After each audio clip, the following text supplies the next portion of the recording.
Hello there. This is Chris Maddox from the Wild Woman Project, and I'm speaking to you today because I always speak to you at new moon time, and the new moon is coming. It's coming on Monday, February 8th, and it's the new moon in Aquarius. So, first of all, if you're new to the Wild Woman Project, welcome.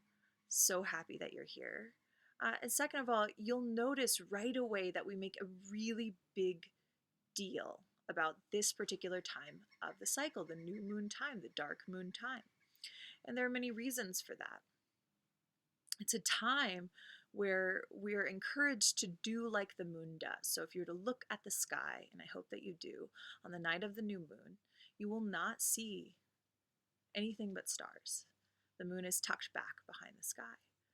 So, in that way, in that vein, we have the opportunity to do something similar ourselves, to find time in whatever way we choose, to find time to really draw back the curtains and to listen into this deep reservoir of inner guidance and feeling and intuition and creativity. That's our inner life is juicy. And, oftentimes when we're engaged in the doingness of life, which is also very important, the expression, the doing, the going for it, the engaging with the world around us, all very good stuff. But we need both. We need the full moon, which is that, which I was just describing, the expression, the engaging.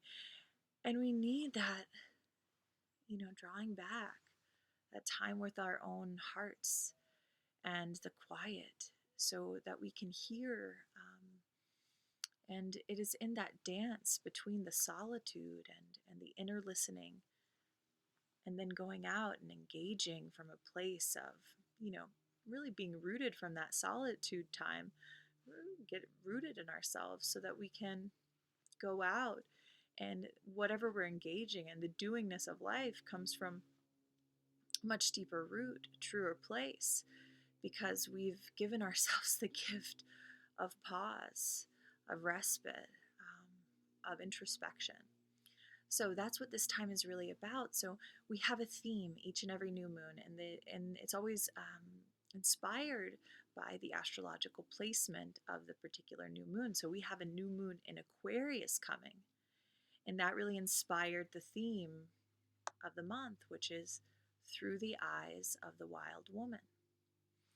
So if you've been watching, if you've been following along, if you've been showing up at Wild Woman circles or doing the New Moon Companion, you've been on a journey. You've been looking at all of these, we've, as a group, really been looking at all of these feminine archetypes, exploring things like the priestess, the witch, the huntress, the grandmothers, and on and on. And here we are at the new moon in Aquarius, and the archetype that we are focusing on, honing in on, listening for is this very central to our project archetype, which is the wild woman. So, why? Why? Well, first of all, I think it's always juicy and important to consider and to listen to this wild woman archetype. But why to do it at the new moon in Aquarius? I want to start that discussion or this talk about really looking at the traditional ruler, astrologically speaking, the traditional ruler of Aquarius, which is Saturn. So I want you to use your, elementary school education and envision the solar system. Now, the ancients could not see past Saturn. So Saturn was the outermost planet. We didn't know about Uranus, Neptune, and Pluto until the 1700s with the use of technology. So these are the planets that one can see with a naked eye when you look up into the sky. So there's Saturn, ruler of Aquarius, which really speaks to the character of Aquarius. So first of all, let's talk about Saturn being so far out. Saturn takes 29 and a half years to orbit the sun. 29 and a half years to orbit the sun. Let's just contrast that for a moment with a planet like Mercury. 88 days. 88 days, 88 days. Earth, 365 days, 365 days, right? So on and on. And Saturn is way out there, way out there. So its orbit is slower and it enjoys a distinctly different uh, view, vantage point, perception, right? So it can, Saturn can kind of look back or look towards the sun, and see these other planets just doing laps. Whoosh, whoosh, whoosh, whoosh. It could seem to Saturn, yes. And Saturn is going slow, and it's very much the outsider planet. So that speaks a lot. I think there's a strong relationship to the planet of Saturn, that sort of outsider perspective. That's very similar to what we learn when we really get to know the wild woman archetype. So the wild woman, I think a great image for her is, a woman totally immersed in nature, so much so that she almost has like plant life growing out of her, just completely connected to her instinctual self, connected to the moonlight and to the sunlight and the stars, and connected to the plants. She is just completely, her heartbeat is pulsing with the heartbeat of the earth. It's just there's no separation between her and nature itself. So I think you can envision this wild woman, so instinctual, looking through the forest, looking through the trees, and seeing far off into the distance a city.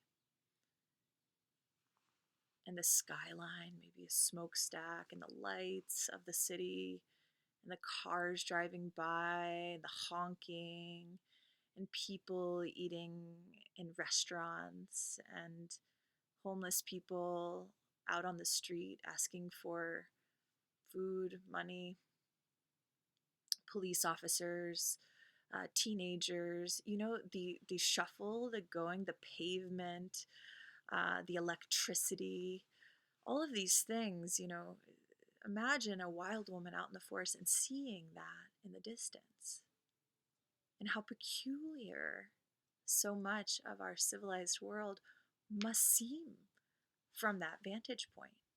How strange. And I think there is, when we talk about this theme through the eyes of the wild woman, through the perception of the wild woman, this wild woman, I think the reason she is emerging so much in our consciousness, you're seeing a lot of talk about the wild woman and the wild feminine, which I think is so important and so relevant for our times, because it is precisely that vantage point of the outsider who can sort of look at this strange, goings on of society and say, huh, that's unusual. They can, nothing is taken for granted from that vantage point. A lot of the things that maybe us as civilized folks take for granted, but, the different systems that we're a part of, government systems and the the way traffic works, for instance, all of these different things.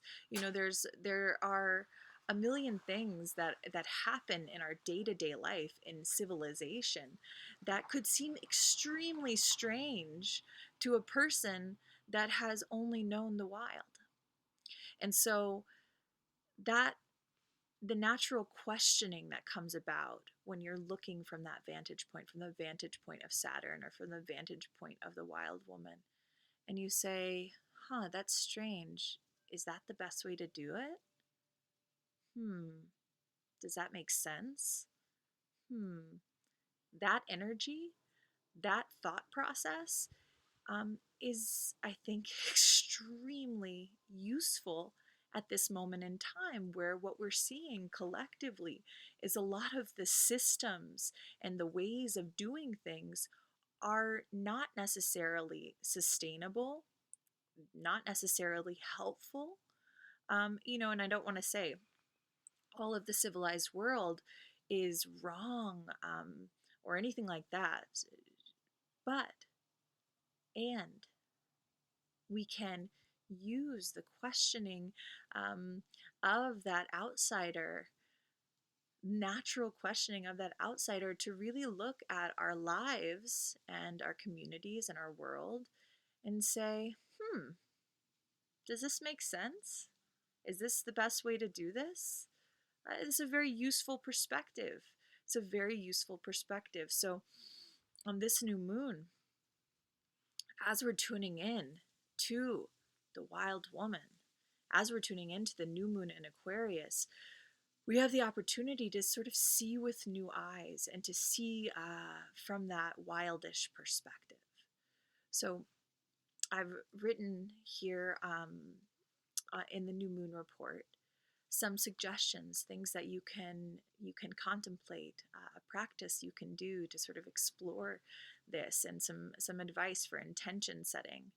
And if you want to go deeper, if you want to join in a Wild Woman Moon Circle, there are Wild Woman Moon Circles happening all over the world now. So there will be a link below this video so you can find one.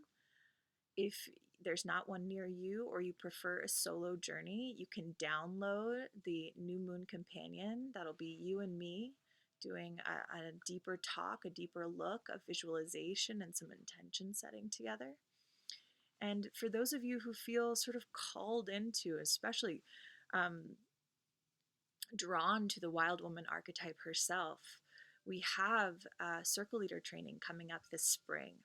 And if you want to bring a Wild Woman Moon Circle to your community, I hope that you will sign up and register for that. It's a 7-week journey and it's super beautiful. So I am wishing you a very happy, very illuminating, very maybe rebel-hearted new moon in Aquarius. And I hope that your cycle teaches you a lot, the moon cycle ahead. And we'll talk next month for the new moon in Pisces. All right. See you over at thewildwomanproject.com.